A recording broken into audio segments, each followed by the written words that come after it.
বিগত আওয়ামী লীগ সরকারের প্রভাবশালী ব্যক্তি সাবেক স্বরাষ্ট্রমন্ত্রী আসাদুজ্জামান খান কামাল দুর্নীতির মাধ্যমে কোটি কোটি টাকার অবৈধ সম্পদের পাহাড় গড়েছেন।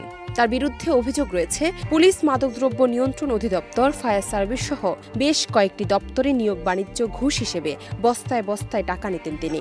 দেশ থেকে পাচার করেছেন হাজার হাজার কোটি টাকা। আসাদুজ্জামান খান তার পরিবার এবং সিন্ডিকেটের সদস্যদের বিরুদ্ধে নামে বেনামে বিপুল অঙ্কের অর্থ সঞ্চয় ও পাচারের তথ্য মিলেছে।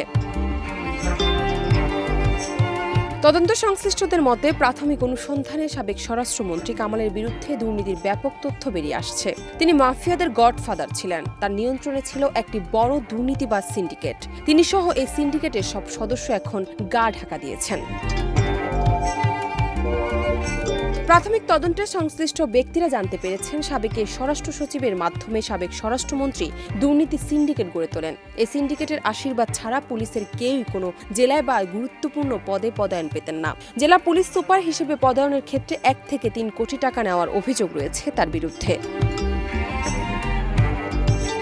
পুলিশ সদর দপ্তর সূত্র বলছে, আওয়ামী লীগ সরকারের সময় পুলিশের এসআই ও সার্জেন্ট পদে নিয়োগের মাধ্যমে শত কোটি টাকা হাতিয়ে নেওয়ার অভিযোগ উঠেছে। প্রাথমিক তদন্তে সংশ্লিষ্ট ব্যক্তিরা জানতে পেরেছেন এই নিয়োগ দুর্নীতিতে সাবেক স্বরাষ্ট্রমন্ত্রীর পক্ষে এক একজনের প্রার্থীর কাছ থেকে 20 থেকে 25 লাখ টাকা ঘুষ নিয়ে পছন্দের তালিকা তৈরি করা হয়। আর চাহিদা মতো ঘুষ না দিলে তাকে ভাইভায় ফেল করে দেওয়া হতো। সার্বিক বিষয়ে পুলিশের নতুন নিয়োগে পাওয়া আইজিপি মইনুল ইসলাম বলেন, পুলিশকে এখন ঢেলে সাজানো হচ্ছে। গত 15 বছরে পুলিশের অনেক ক্ষতি হয়েছে।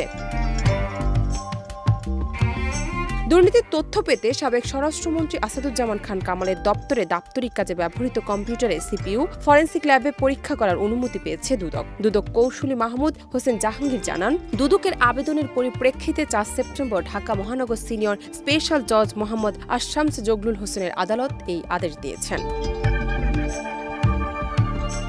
এর পরিপ্রেক্ষিতে গত 22 আগস্ট দুপুর 2:35 দিকে সচিবালয় স্বরাষ্ট্র মন্ত্রণালয় মন্ত্রীর এপিএস মনির হোসেনের ব্যবহৃত 304 নম্বর রুম থেকে তার ব্যবহৃত কম্পিউটারের সিপিইউটি জব্দ করা হয়।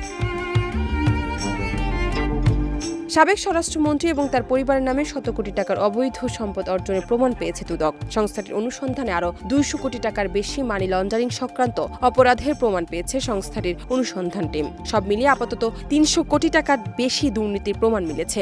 দুর্নীতি ও অনিয়মের অভিযোগে আসাদুজ্জামান কামাল, তার স্ত্রী লুৎফুল তাহমিনা খান, তার ছেলে শাফি মুদাসসির খান, মেয়ে সোফিয়া তাসনিম খান ও সহকারী একান্ত সচিব মনির হোসেনকে আসামি করে মামলার প্রস্তুতি নেওয়া হচ্ছে বলে জানা গেছে। দুদক টিম ওই 5 জনের বিরুদ্ধে অন্তত 200 কোটি টাকার মানি লন্ডারিং সংক্রান্ত অপরাধের প্রমাণ পেয়েছে। আপাতত এসব কারণেই মামলা সুপারিশ করা হয়েছে। ডেস্ক রিপোর্ট, দেশ রূপান্তর।